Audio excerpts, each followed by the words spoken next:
Three Nigeria info. We're expecting our guest from Liberia, MacDella Cooper, is supposed to join us any moment now. As soon as we're able to link up with her, we'll bring our conversation with her on board. But in the meantime, while we wait for her to come on, let me quickly run through some messages that have dropped during the course of our last conversation in the 8 o'clock hour. Hassan from Okoko says, right now I'm 22 years old and I'm scared about the future as a youth in this country. When you look around, you see young people becoming internet fraudsters, even teenagers who are still in secondary school. I agree with Emeka, your first speaker. The system is corrupt.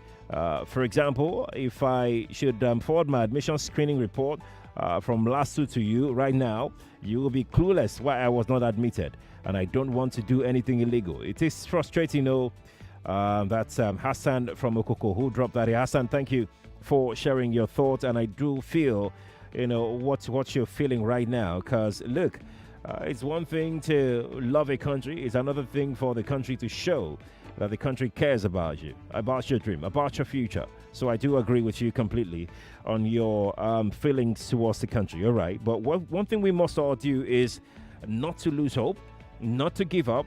It's something that, like I always say, it's like you're building a house. You want to own a house and you're building it yourself. Even after you've moved in, you will still continue to work on that same building. That's exactly how a country is. You keep working at it. You keep grinding. You keep, doing one or two things. That's exactly what nation building. That's why they call it nation building. It's something that never ends. Now let's move on to our next conversation. This morning, my guest is here. Guys, let's get outside the country for a bit and talk about election in other parts of the world. This time we're going to Liberia. Come October 10, 2023, Liberians will march to the polls to elect a new president who will paddle the affairs of that country for another 6 years. Liberia is a small West African country, a little over 5 million. However, the country is blessed with enormous resources. They've got rubber, they've got gold, they've got iron ore. They're doing pretty well in the global stage.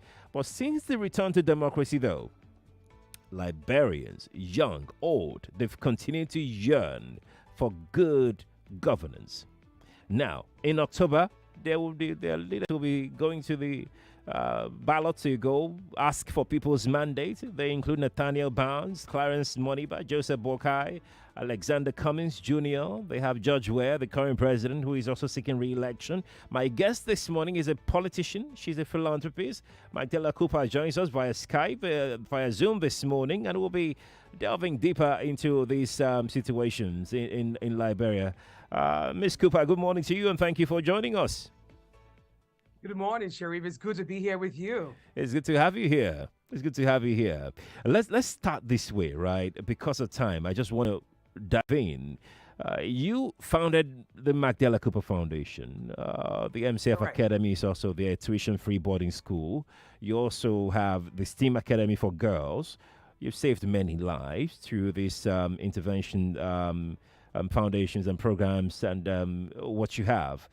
You've transformed and shaped many dreams as well, especially of young people of Liberia. I know you're even referred to in Liberia as Liberia's angel. I mean, that to me read quite a lot. I mean, it means a lot. It means a lot. But then, why politics? Why? What do you define? Why?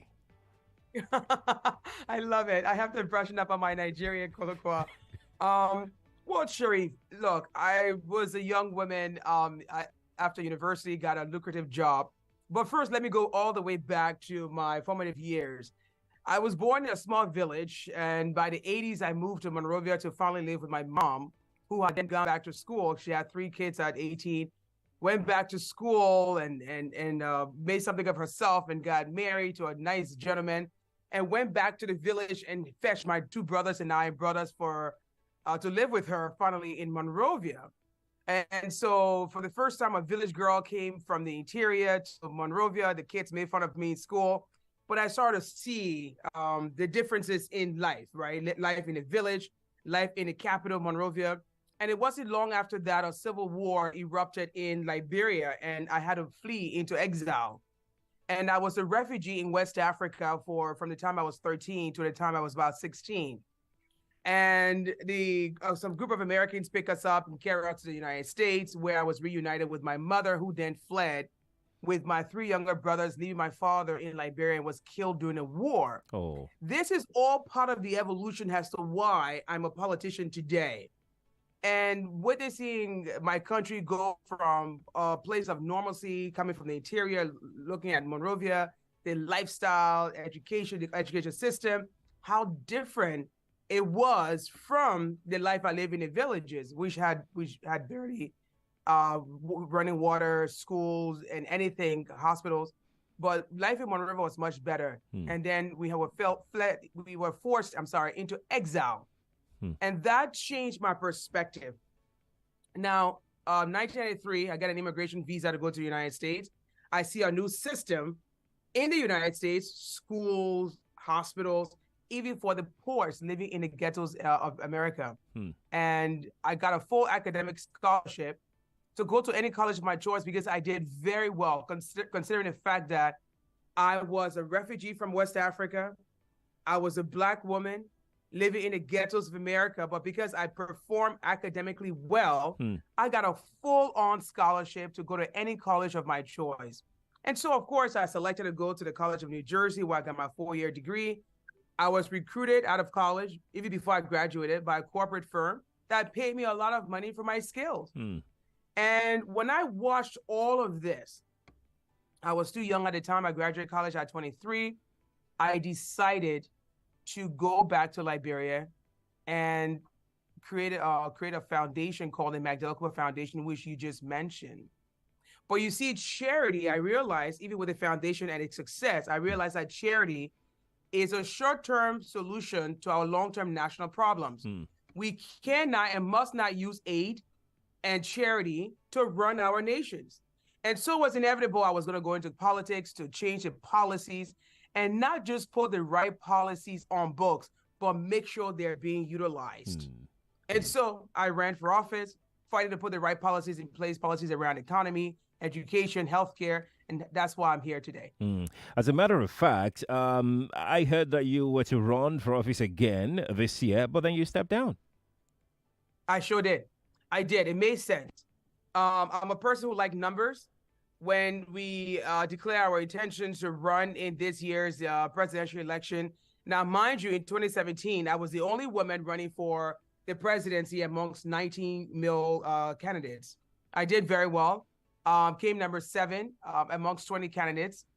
And it was my first time ever being involved in Liberian body politics, but I was involved in policies for a very long time because when you work in the charitable world, of course, you're supporting food security, housing, you're providing housing, health care, education, transportation. So you're pretty much running a small little government, right, for some demographic of the population. And so after my run in 2017, I didn't win. I realized that people wanted something else. And but then soon after, 1 year later, the country started to see that this government they had selected had no interest in the country and the country's future. And so, of course, we, the politicians on the sideline, were there trying to offer our support, bringing in our investment communities to try to invest and create jobs for Liberian people.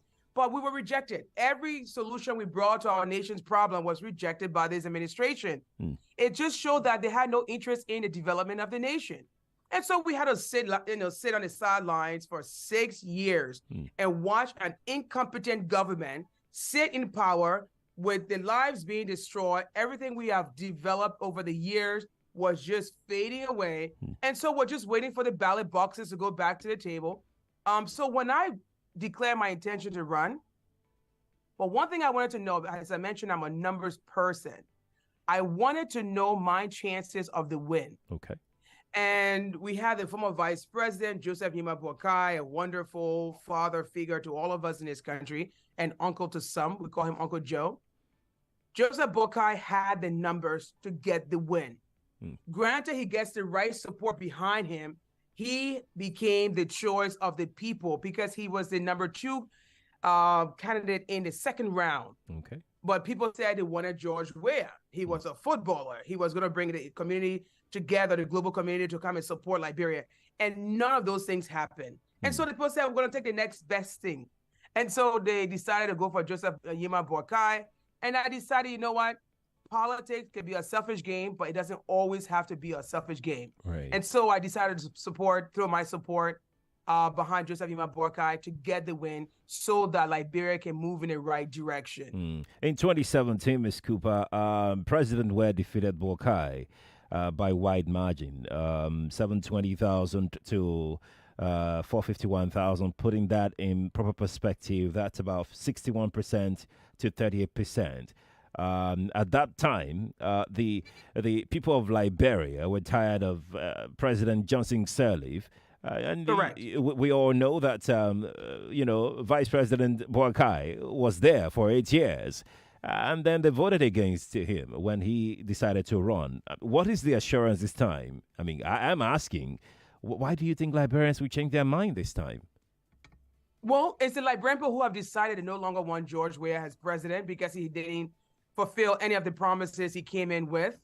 And his government has been one of the most incompetent government we've witnessed in a very long time. Weah came in with his promise of hope for change, and the hope never came. The change never came. They decided to come on the promise of building new roads. They destroyed the roads and ate the money and never produced the roads. So today we're driving around Monrovia on these like horrible roads, destroying our little vehicles we have left. And, the drugs problems among the youth are the highest we've ever seen in our nation's history. They have used Liberia to make it a drug hub to get drugs from South America through Africa, through the region. You have our young people today that just don't have access to education. They don't have access to the job market because there's no job market. We've lost more job in the Weah administration than we have in any other administration. And so the Liberian people are crying, saying, my LA, please come back. Please come back because they're suffering in their hands in is not correct. The Weah administration does not care about Liberia. They care about making themselves rich, building mansions, making sure they launder money out of here, and we see it constantly. There are a slew of accusations against this administration. But the problem is, every administration, there's some level of corruption. But this one has taken corruption to a whole new level, a level that we've never witnessed. And so the Liberian people are the one who have decided that they no longer have any interest in the Weah-led administration. They're not going to give him another 6 years to destroy our country. So they're going to vote for Joseph Yima Boakai. And that's the reality. We hire an independent company out of, I don't want to say where now, but a credible company to come in and do a national survey on opinion polls. And when you look at those opinion polls, it showed me where my numbers are. And it showed me where Boakai numbers are. He's at 45% approval rating in the country. So that's where we're getting our direction from. That's interesting. In about 2 minutes, Ms. Cooper, what is Boakai, your coalition? What are you bringing to the table for Liberians? Well, Boakai is a unifier. Boakai has an economic plan that's not just talk. Boakai has the love of the people, and he has a heart for the nation. He wants to see Liberia unified, irrespective of our tribe, our region we're from, our education status, our economic status. He's bringing a lot of credible people together with the key thing he's doing. He's finding people with years of experience in the field, not just friendship, not just, oh, I like you from my tribe, I'm going to put you into power because you support me. And that is what Weah did.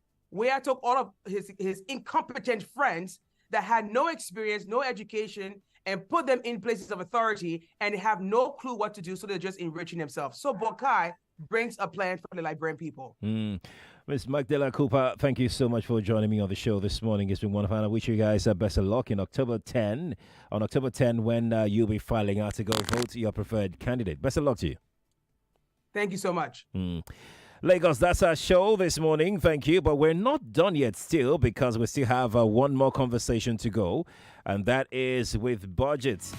We'll be talking, we're having some interesting conversation right now this morning, but we need to take just a short break, little break, and we'll talk about our conversation, which is on how to monitor government spending and activities in the new administration. I've got my guests on the show ready to go already. So stay here on Nigeria Info 99.3. I'm Sheriff Quadry. Stay tuned for more exciting shows. 99.3 Nigeria Info. We are more than just radio. Subscribe to our YouTube channel at Nigeria Info FM. Check us out on Facebook at Nigeria Info 99.3. Follow us on Twitter at Nigeria Info FM and on Instagram at Nigeria Info FM Lagos for live updates as it happens. 99.3 Nigeria Info. Let's talk.